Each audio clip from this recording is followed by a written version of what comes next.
All right, so let's get started. It looks like people are hopping on now.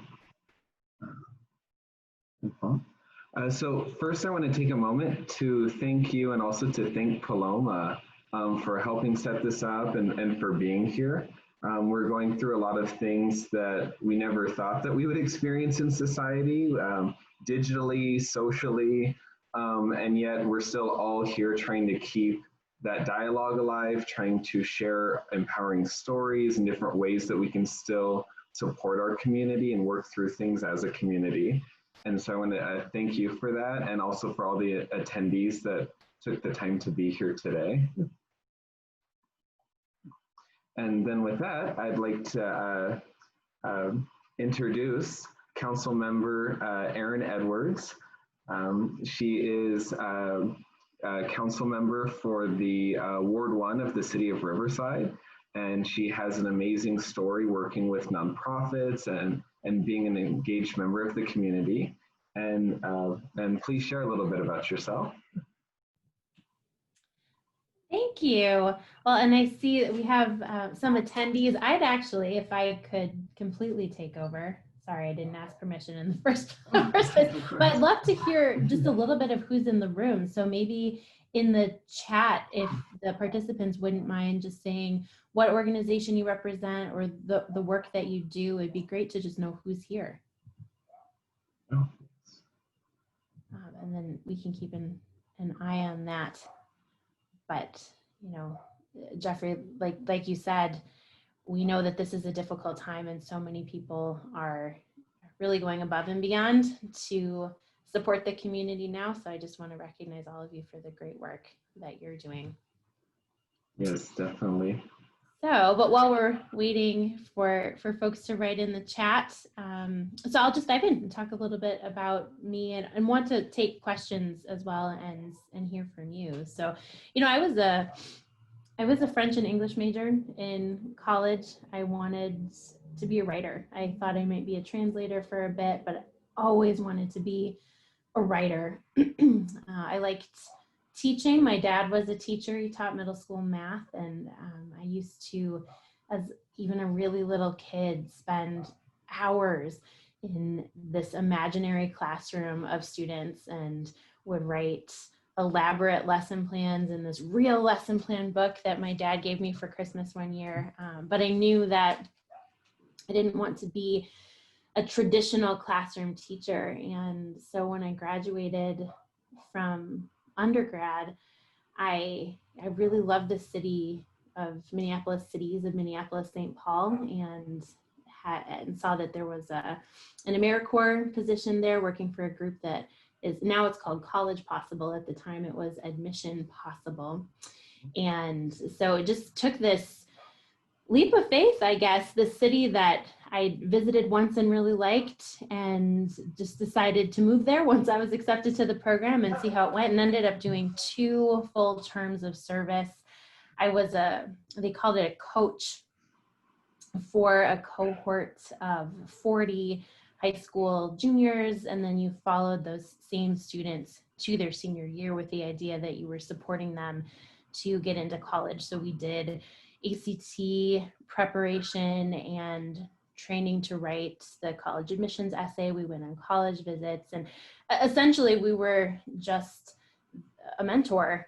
And I don't say just lightly. It is National Mentoring Month, and the power of a mentor in someone's life is extraordinary. I know I've had really amazing mentors myself, but my role in AmeriCorps was really just with these 40 students to be one of their biggest champions. And I loved that work. And I know the head of this organization, all the coaches would come together from the different schools across the 2 cities every Friday, and we would train together and share ideas and things that we were struggling with. And the executive director used to always say, you know, this time as an AmeriCorps volunteer will be the hardest and the best job that you ever had. And I really thought that was true until becoming a city council member. That sounds very reasonable. Yes. And, you know, from there, just really believed in the nonprofit sector and the work that was being done, all the work that needs to be done. And so worked for a network of soup kitchens, food pantries, homeless shelters in the city of Chicago. I led that network, and worked for the United Way, just because I've become a very big philanthropy nerd, to be honest, and ran this health portfolio for the United Way and had the opportunity to see those that were on the ground doing work in everything from immigration to disability rights to women's healthcare. And that work really taught me to look at the big picture, also to think of the larger ecosystem of support that's available within a whole city and the roles that different types of groups and organizations can play. So, I see that for the nonprofit sector, what I've really learned is that everyone and every organization has a role to play, and everyone and every issue really needs a champion. Yeah, very much. And you just really dove in there too. For the first question I was going to ask, which is about getting involved with AmeriCorps and with United Way and how their impact is vital for communities.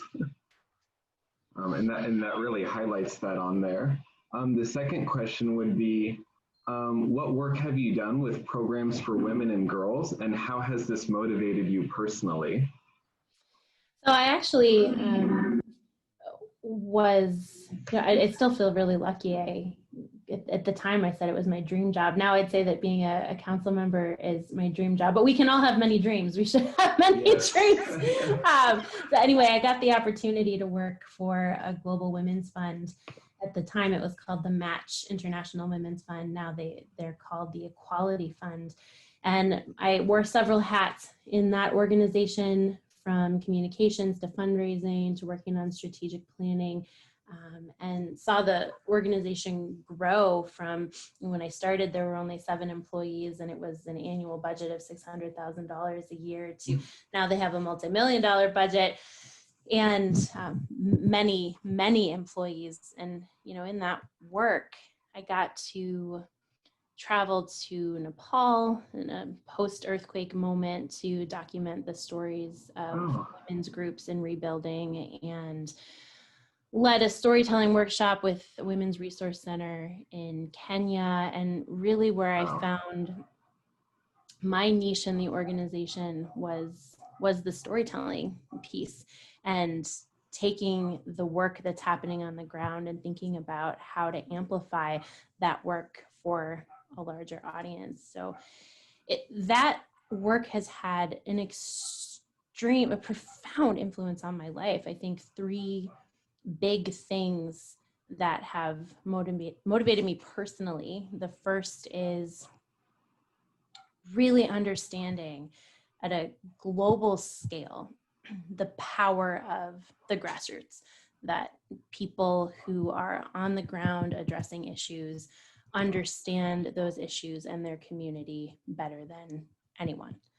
The second piece that really motivated me was challenging me to think bigger than I ever thought possible. So this particular organization, like so many in the nonprofit sector, we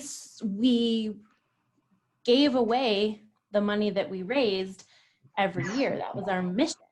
But you have to raise the money. And so it's an endless scramble. And I wish I could say that, we found the secret to make all of that endless scramble go away. But essentially what our organization said is that we were completely dissatisfied with always having to scramble, or as one brilliant coworker of mine would say, baking the cake and getting the crumbs, right? And so we decided to challenge the model and to broaden partnerships and work with the government. This is a Canadian organization, so to work with the government of Canada, and ended up securing the largest grant that's ever been made by one government entity at one time.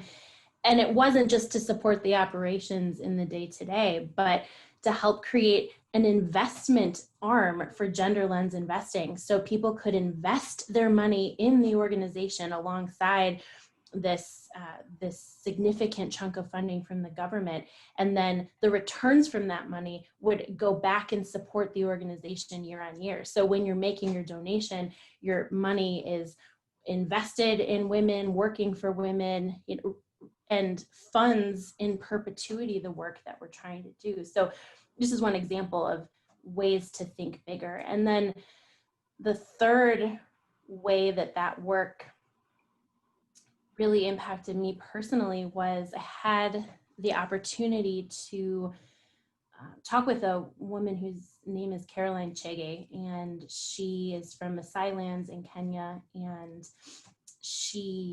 I was writing a story on her, and the story was about how she ran to become Kenya's first elected female senator and lost, but how she ran a couple of times, and just the challenges that she had to overcome to run. I mean, people threatened to burn her house down. She was a single mom with a toddler and received threats on her life. People called her names. And I remember when I was writing this story and doing the interview, I was so struck by the lengths that she was willing to go to see representation. And then I learned that in my very own backyard in Riverside, we didn't have a single woman on our city council. And it really inspired me to think as hyper-local as possible about how I personally could try to make a difference and fight for representation. And so, really, Caroline sparked in me a willingness to test my own boundaries and think bigger and think about what I could do. And here I am. Wow, that's a really amazing story. And I'm sure a lot of our attendees, we remember the earthquake in Nepal, and a lot of us heard about the different movements in Africa that were going on for female representation. And it's very shocking that then we look at our own backyard, as you said, and then we see how severely it's lacking, and wait, what year is it? And how is this still an issue? And it's very shocking. And so that's just very great to share. Very, very amazing experiences. And those really tie into our third question, which was, if there was one particular experience that stays with you to today, what would it be? But it sounds like that's definitely the winner. Well, I've been lucky to be able to do many different kinds of work in many different organizations. I actually have another. Okay. Yes, sure. I started by saying that I always wanted to be a writer, that I like writing, that I love it. I love writing, and am, a relatively decent writer. And so in my then adult life, particularly in the nonprofit sector, I remember so many people said to me early in my career, "You're a good writer, you should be a grant writer." And I really blew them off. To be honest, I thought, no, I don't care about money. What a silly thing in retrospect to think, I don't care about that. I don't want to write just for money. That's not where my heart is. And then I went to grad school and I studied international development, and as part of the program did an internship in Haiti for 3 months. And this was the summer right before the earthquake in Haiti. And so I'll never forget, I land in Haiti in the summer. It's my first time ever in the country after spending a year doing research and writing pieces of a thesis, right? And I was there to intern at this organization that worked on the border of Haiti and the Dominican Republic. And they were a dance, music, and theater troupe that would travel to these border communities and use music, dance, and theater as a way to talk about big issues like women's rights and child trafficking and worker rights. And Anyway, so it's my first day on the job. I'm a white girl in a brand new country. I show up to the office and the secretary turns to me and she says, "Oh, thank goodness you're here. We need you to write a grant. It's June and we haven't been paid since April." Oh my gosh. So I spent my summer writing this grant to the Inter-American Foundation and really diving in with the help of those who worked at the organization to understand what the grant would be for, where the money was needed. But it was, for me, that moment really highlighted actually how important it is to think about money, who has it, who doesn't have it, where it's going, how it's distributed, and really, highlighted, of course, my privilege to be able to say, I don't want to think about that, right? And also the barriers that I was creating for myself in refusing to understand that unfortunately money is power. And so to be able to shift power, you need to think about money and get it into the hands of those who are doing the work. So that really was a foundational experience to me, then going on to work at the United Way, leading the portfolio, work for a women's fund to distribute money to those working in the grassroots, and then here in this government role to also think about the city budget, where our money comes from, what programs receive it, how it shows up in the community. It helps ask the big questions and think about structures and systems. Yeah. Wow, that must have been really different to see the contrast between, the US, which is the wealthiest country in the northwestern hemispheres, and then Haiti, which is the per capita GDP is the poorest country on the continent, in the continent. That's just, I could see how that would be so impactful and really demonstrate the differences between resources, social systems, the relative security that we have to make decisions and follow passions versus like just the daily need to survive. A lot of us are very familiar with the very low per capita that they have there and how it's a very struggle just for very basic services too, like food and water. And so that's very amazing. Thank you for sharing that. Well, and this really struck me when I was campaigning, but, my experience in Haiti and in Chicago and Winnipeg and Ottawa and what I saw in Nepal, looking in Maasai lands of Kenya, right? The more I have seen and explored, the more issues that I ask questions about and seek to understand, the more I realize that the issues are very similar in our communities. They just manifest in different ways. So, here we are, there I was on the border of Haiti and the Dominican Republic, and we were talking about food distribution to people who don't have access to food, as you said, and thinking about how to mobilize folks in the arts who are the second responders, right, to do some of that opening work and then healing work and to be able to pass messages. And then we find ourselves in a global pandemic here in Riverside. And what are we doing? We're seeing that food is one of the biggest needs, and we're talking about how to distribute food, and we're talking about our arts community as the second responders. So it is the same. We have a lot to learn from each other, the world over. It's very true. And issues with shelter. I'm sure that's a very big issue in Haiti and also right now in the pandemic in Riverside, city and county. So yeah, there's certainly a lot of parallels, and especially in the age we're in, it very much shows that there's no more us and them anymore. It's just we. It's just kind of this global village, and we have to figure it out together or we're going to suffer together. A lot of work to do, for sure. Cool. Well, thank you for sharing that. Those are very amazing experiences. They really took us all over the world, all over the country. So it's very interesting to hear about those. Um, with with that, that's like really covers the first section about just hearing the story, hearing about the work you've done and how it's impacted so many people in different ways and in different places, but also in the same kind of underlying themes of building that development, building that support.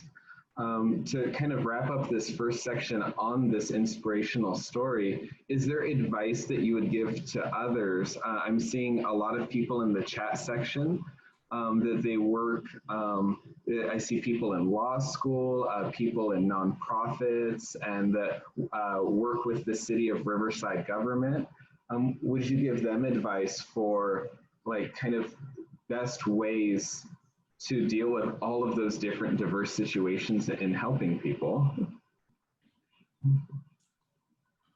Gosh, well, you know, right after I did my master's degree in international development, I remember reading a piece in a magazine, and the title of the article was something like, "Don't get a master's degree in international development, get a master's degree in business," right? And so it was making a case about how if you had training in business, there were ways that you could support international development in different ways than you could if you had other types of expertise. And, you know, I didn't then of course switch gears and go to get a master's degree in business, though someday maybe I'd like to. But what that highlighted to me is that whatever our goal is, whatever the issue is that we deeply care about, there are many ways in. You can do the work in your day-to-day,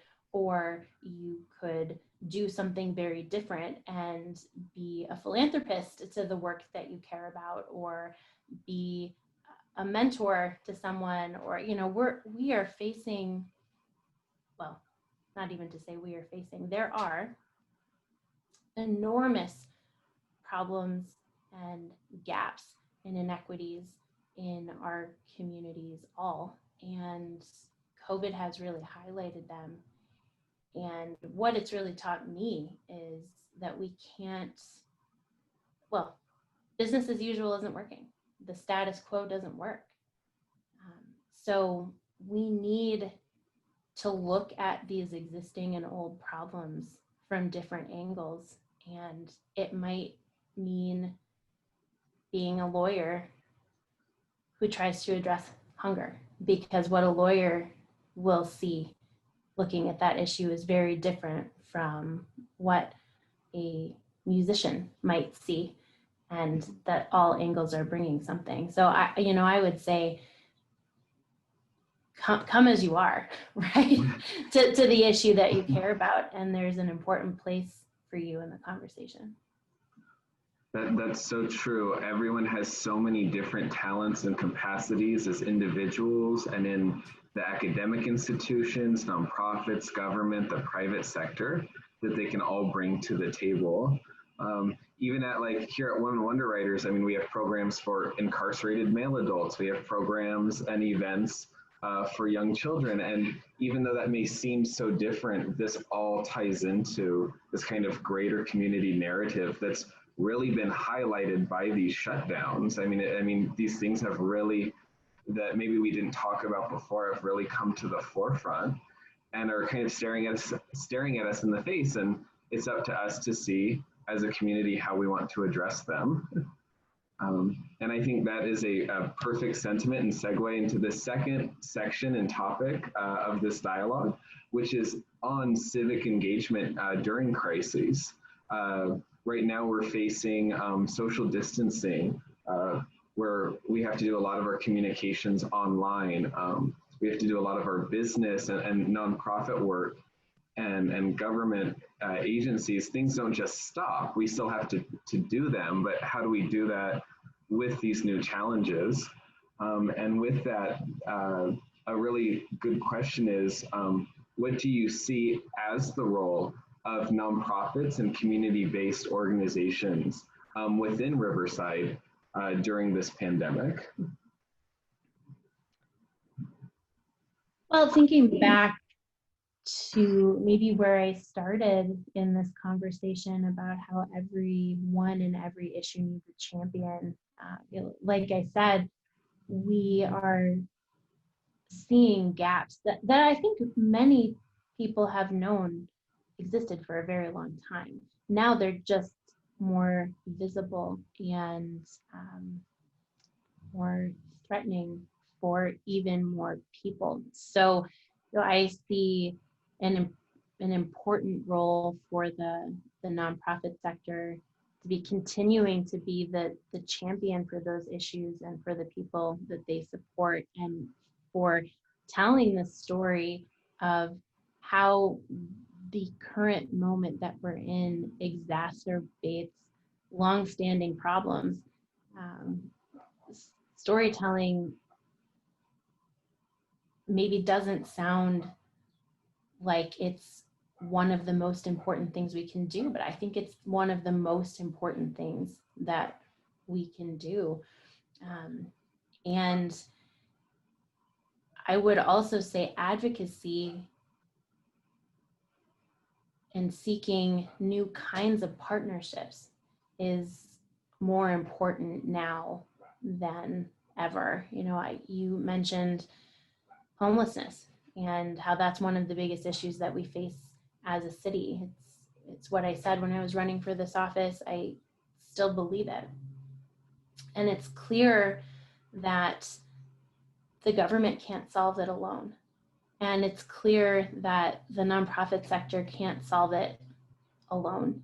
And I was on a call with members of the business community who are concerned about homelessness and how it's manifesting, particularly in Riverside's downtown, right before this conversation. It's clear that the business community can't solve it alone. So I think with that storytelling, seeking understanding for how some of these issues are manifesting now, it's really incumbent on nonprofits and community-based organizations, as with all sectors, to make sure that we're connecting in different ways to, again, try to solve these problems differently.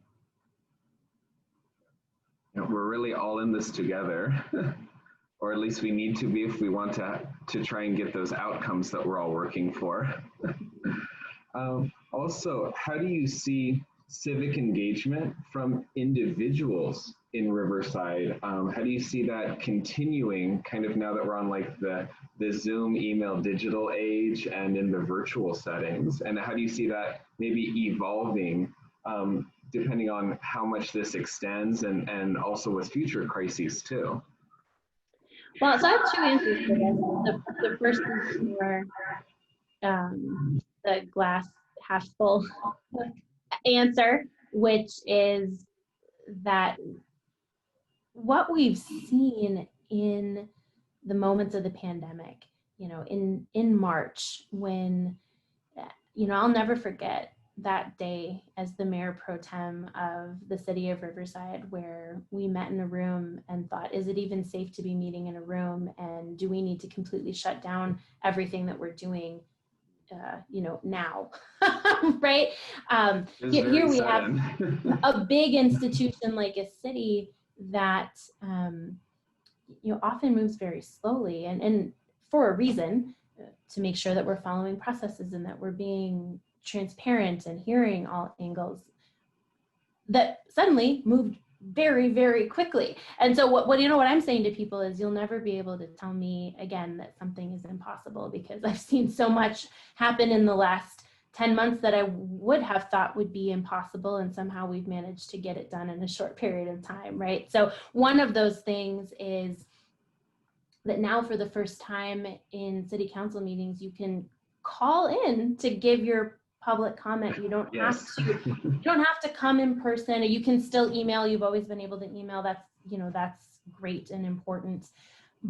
But I hope that even when we're able to meet in person again, that we keep the phone system, because I think it provides an important service to people to hear more voices and to make the meetings more accessible. So I've heard people call in to meetings that I never saw come in person, or whose emails I didn't see in my inbox, right? So that tells me that it's helping to reach new or different people. So I think that's an example of how we're seeing, just one example of how we're seeing civic engagement.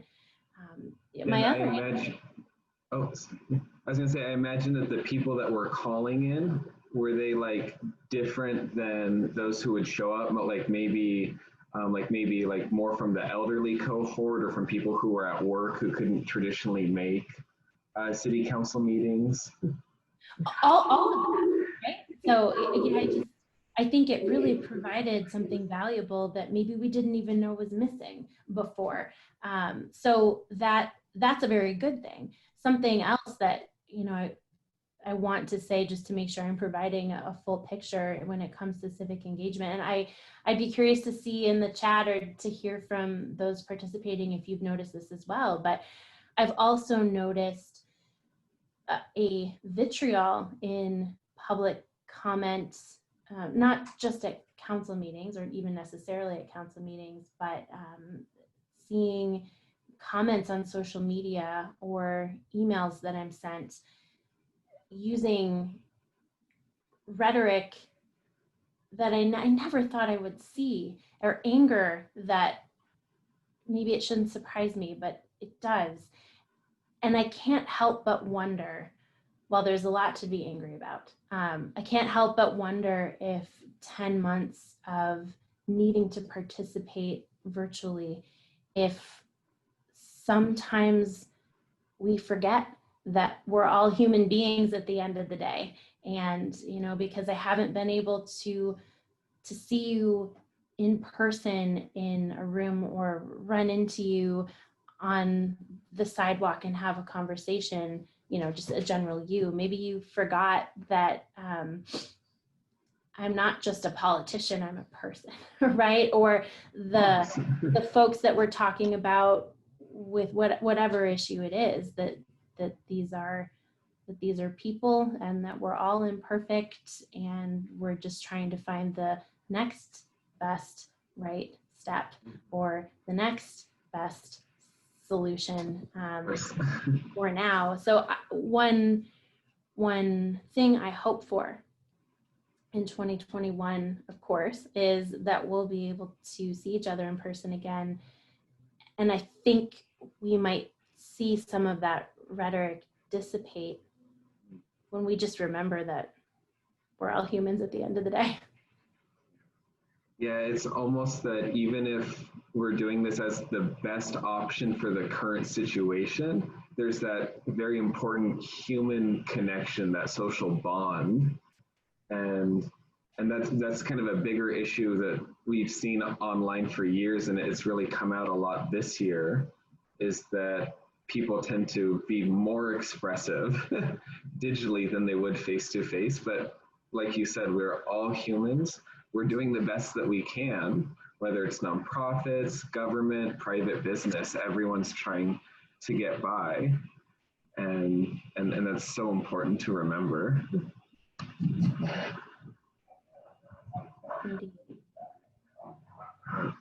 What advice or recommendations would you make to nonprofits and individuals that want to keep staying engaged, but in this digital setting? And I'm also going to add in there, on that phone setting, that maybe when things start to open up again, maybe they can't actually like volunteer in person or attend city council meetings in person. Well, first I'll say, I don't know about all of you, but we're in a hard moment. And I think it's important to acknowledge how exhausting it is. I mean, as we see these gaps that we've talked about, and the work that everyone on this call is doing, you know, it takes its toll. It takes its toll on you, on all of us too. So I think what's becoming really clear to me is how important it is to, yes, take care of ourselves, yes, to that, but also to to think about it for the long haul and to make sure we have stamina for the marathon. And, you know, the way that I see that manifest in my work is sometimes there will be an issue and I'll see a lot of engagement. And that's important. But oftentimes, one issue when it makes it to city council, like I spoke about earlier, it's been through a process. It's been to, not always, but often, it's been to a committee. There have been moments of community engagement, and we're working on getting much better at that with the community engagement policy. So look for that in 2021 coming from the city. You know, there have been probably several conversations in front of the council, or you know, whatever it might look like. Yet I find that so much engagement happens in only that one moment, sometimes at the very end, and then not beyond that. The city budget is a great example. I received more emails than I've ever received in my year of service right before we passed the city budget, really asking me and my colleagues to think critically about where we allocated the dollars and making sure that the funding, the taxpayer dollars that we were spending were really going into the community in a thoughtful way. I was astounded and thrilled, and those emails really informed my thinking on the one-year emergency budget. What came out of that meeting was that we passed a budget that, you know, with one exception that I'm proud of, which is getting nurses on our public safety and engagement teams, and we should see that contract coming to council on the 26th of January on the consent calendar. But with that one exception, the budget was pretty much a carbon copy of the budget the year prior. But what also came out of that meeting was we decided to change the process, the whole process by which we budget, to go to a priority-based budgeting system. And from that direction, we have undergone a strategic planning process as a city. We've outlined what our top 6 priorities are. The different department heads are looking within those priorities at what the top actions will be. We had several public meetings on those priorities and the vision and the action steps. We passed the strategic plan. Now coming before us in a couple of months, we'll start to see how those priorities and actions translate to dollars. But I'll tell you that after that moment in June when I got over 100 emails, all of those people went away. But the work that we did after that moment was arguably even more important than that one moment in June when we needed to pass a one-year emergency budget. And I shouldn't say all of those people went away. Many people went away. And so I want to say, come back, engage now. So, you know, I guess my advice would be make a plan to have stamina for the long term and the issues that you care about to really follow them. And often that means diving into the boring. I don't think it's boring, actually. I think it's fascinating, but you know, for some people, looking at the little line items of a budget is boring, or thinking about a strategic plan can be boring. Actually, I don't really know those people. I think many people find that fascinating. But if we can find ways to not just engage with something when it's on the front page of the paper, but to see what that looks like every single day, and bring people with you. You know, the people that virtually pack a chamber who care about addressing homelessness when we're talking about a housing project. You know, we need to virtually or otherwise pack the chamber all year round So that would be my advice. And I think that's a challenge for all of us, though, because there's the headliner issues. There's the really big things that people get very passionate about. But in order to solve those, and you really highlighted it, is that it's those long-term processes, because homelessness doesn't just arise. I mean, we all know this. I mean, it's been there, it fluctuates, it sometimes gets better or worse, but it's a persistent issue that takes, like you said, it's a great word for it, it's a marathon effort. And that's something that I think that we all face in nonprofits too, is just kind of keeping up that consistent engagement. And of course, there seems, at least in my experience too, there's definitely a few people that will stay constantly engaged in things. But it's like, how do you get the rest of the group, that 97% that only shows up maybe once a quarter? Like, how do you get them always to be in that, while at the same time getting stuff done that are kind of these larger processes, while also hearing all those different voices and opinions? And while also taking care of yourself, right? Yes, while also taking care of yourself. I mean, it's such a juggling, balancing act that, I mean, just to kind of complete it, like with what we do, like in this nonprofit, like just to complete it is successful, but it's also such a relief too, that like, okay, we did this and we got this one thing done, and there's always so much more to do. Right. So I see that we had a question come in from Alyssa. Is now a good time to answer her question? Yeah.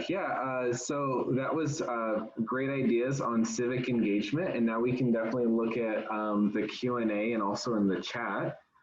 Can everyone see the Q&A? If not, I can read it out loud. She said, thanks so much for sharing. You mentioned that nonprofits, governments, businesses can't work towards resolving issues like homelessness alone. Working together is so necessary. Do you have any suggestions for how these groups can come together? Of course, we can email each other, write to our government, but what about in a more regular and daily way? Can groups be formed that bring these individual entities together, maybe like an activist style think tank? Those are great questions. Well, I love the idea of a think tank. Yes, please. And you know, I would say that one helpful starting place is to really map what groups exist already and think about how to be present in them. So I know that in Ward 1, as an example, there's a downtown neighborhood group, there's a Grand neighborhood group, there's a Wood Streets neighborhood group, there's a North Side neighborhood group, and some of those groups, you know, you'll find that it's a similar size of the number of people who come to every meeting, but the neighborhood is much larger than the 20 people who come to the monthly meetings, right? So I think trying to see what groups exist already and how to be a part of them is a really important one, especially the neighborhood groups in Riverside here. I just love our city. I love the way that city staff have really engaged with neighborhood groups. They'll come, you know, in non-COVID times, they'll come out and they'll give presentations on development projects. So you can hear directly from, you can hear from the developer, you can hear from the city staff in the planning department, you can hear from the city manager just right in these monthly meetings. And so when it's only a small group of people coming to those meetings and hearing about the different ways to engage, those people are the ones who are sending letters of recommendation on different development projects in neighborhoods, or giving direction on what they want to see or what they don't want to see. And I know that there are voices missing. So that's one way that I think understanding who's at the table and thinking about how to get at the table is one good way for different sectors and individuals to start working together. You know, one example from my time working in Chicago at this network of soup kitchens, food pantries, and homeless shelters was I went around to, as part of my job, to every one of the organizations who were members of this network to try to understand what is the biggest issue within your expertise that you face. And, you know, silly me, I thought it would be about food or homelessness. Well, would you believe that the answer I heard from a majority of people was recycling? And I said, well, what do you mean? What do you mean recycling? Well, because food pantries would receive from the larger food depository cardboard boxes full of food for distributions once or twice a week. Their dumpsters would overflow. And when their dumpster would overflow with recycling, they would be fined by the city. And these are nonprofits, as you well know, that just don't really have the money to pay for fines and get a new dumpster. So everyone was really at a loss. What do we do about recycling? And then at the same time, I had a student group from the engineering department at Northwestern who contacted me and said, you know, we want to do a project, thinking we wanted to maybe partner with a nonprofit. We weren't sure what to do. Do you have ideas? And I said, can you fix our recycling problem? And so then the students at Northwestern, for their grade, they sat down, they met with the agencies, they learned about how the private sector could be helping with the suggestion, and came up with the idea of, and they mapped a route for a truck from a private company being able to go pick up the overflowing boxes from these different groups. And then the food pantries would actually make money on the recycling at that time, instead of having to pay fines. But we never would have arrived at that solution without the university and the nonprofit sector, and then of course a business coming together and figuring it out. Wow. So it sounds like the talent is there, and the challenge is just matching it to the need. Exactly. And filling it to that. That's a great story. And making sure that we understand what the problem is. I think, you know, like me, I assumed I knew what the problem was, but clearly I didn't until I really asked and until I dove deep. So, I think we can do more of that. It sounds too like that's kind of part of that bigger process that we're each just one part of within an agency or a business that's also part of our city's society too. And there's so many things going on. It's really hard to know all these things and to place them like that too. And that just really speaks to how important it is to just keep everyone involved and collaboration. Wonderful. That was a really great question, Alyssa. Do we have any more in the for Q&A? Look through the chat section too.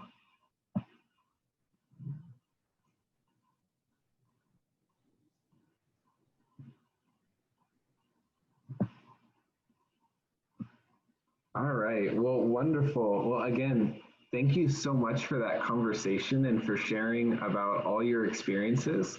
I think for many of us before this video, it would seem very improbable that one person could be on so many different continents and so many different places in such a short amount of time and be doing so much work for so many different people and helping so many different people. And different types of work too. I mean, like groundwork, grant allocation, all manner of things. So that's a really, really incredible story. And that's the stuff I wish we heard about on the news because it is. It makes us all feel very wonderful about the stuff that we're doing. Thank you so much. It was really wonderful to be invited and participate. Thank you. And thank you so much for that. And also for the advice too on how we can stay engaged. I mean, there's ways that we can digitally, there's ways that we can through the phone. It sounds like some of these avenues are going to stay even when in-person things open up again and when the pandemic is calmed down. But even so, we always have to remember, I really love that part about that human connection and that social bond. And remember that even though it's a voice on the other end of the phone or a picture, that we're all human beings and this is our community and we're all in it together. And hopefully we're always looking for the best in it.